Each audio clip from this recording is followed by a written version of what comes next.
بسم اللہ الرحمن الرحیم۔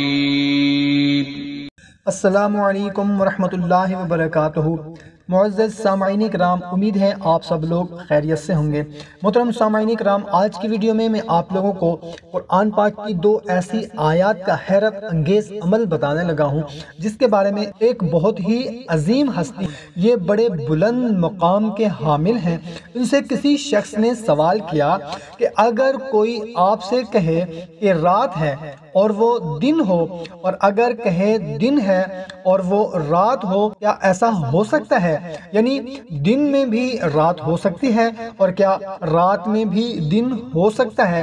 تو انہوں نے فرمایا، ہاں، میرے پاس ایک ایسا خزانہ ہے جسے میں اللہ کی بارگاہ میں اگر پیش کروں گا تو وہ رات کو بھی دن بنا سکتا ہے اور وہ دن کو بھی رات بنا سکتا ہے۔ یعنی کہ اتنا وہ عظیم خزانہ ہے۔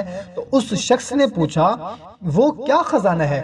کون سا خزانہ ہے؟ تو انہوں نے کہا، میں سورۃ توبہ کی آخری دو آیات میں وہ خزانہ دیکھتا ہوں کہ ایسا خزانہ جو کہ میں اللہ کی بارگاہ میں ان کو پڑھ کر اگر پیش کروں وہ میری بات کو پورا کر دے گا۔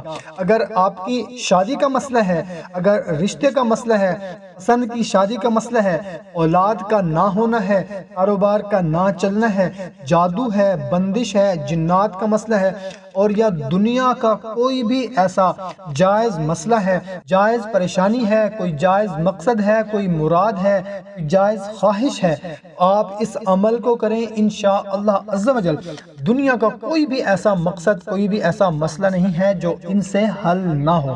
محترم سامعین، ان آیات کو کس طرح سے پڑھنا ہے بتانے سے پہلے آپ سے گزارش ہے کہ چینل کو ابھی سبسکرائب کر لیں، ویڈیو کو ابھی لائک کر دیں، جزاک اللہ۔ تو محترم سامعین، کرنا کچھ اس طرح سے ہے، اگر کوئی آپ کی ایسی خواہش ہے جو عرصہ دراز سے پوری نہیں ہو رہی، یا کوئی ایسا کام ہے جو اٹکا ہوا ہے، آپ بھی اللہ کی بارگاہ میں یہ خزانہ پیش کریں اور من چاہی مراد پائیں۔ اس کے دو طریقے ہیں۔ پہلا طریقہ یہ ہے کہ آپ ہر نماز کے بعد اول و آخر 3 مرتبہ درود پاک پڑھیں اور آخری سورۃ توبہ کی 2 آیات 21 مرتبہ پڑھ لیں ہر نماز کے بعد۔ پہلا طریقہ یہ ہوا کہ ہر نماز کے بعد، یعنی کہ 5 نمازوں کے بعد اول و آخر 3 مرتبہ درود پاک پڑھیں اور سورۃ توبہ کی آخری 2 آیات 21 مرتبہ پڑھ لیں۔ یہ پہلا طریقہ ہے۔ اور دوسرا طریقہ یہ ہے کہ روزانہ کسی بھی وقت آپ 313 مرتبہ پڑھ لیں، انشاءاللہ عز و جل سخت مشکل پریشانی، کوئی آپ کی حاجت، کوئی آپ کا مقصد، کوئی آپ کی مراد، کوئی آپ کی خواہش، انشاءاللہ عز و جل بہت ہی جلد وہ پوری ہو جائے گی۔ اور اس عمل کو آپ نے یقین کامل کے ساتھ کرنا ہے، تو انشاءاللہ عز و جل اس کا آپ کو ضرور فائدہ ہوگا۔ تو محترم سامعین، ویڈیو اگر پسند آئی ہو تو اس کو لائک اور شیئر ضرور کر دیں، جزاک اللہ۔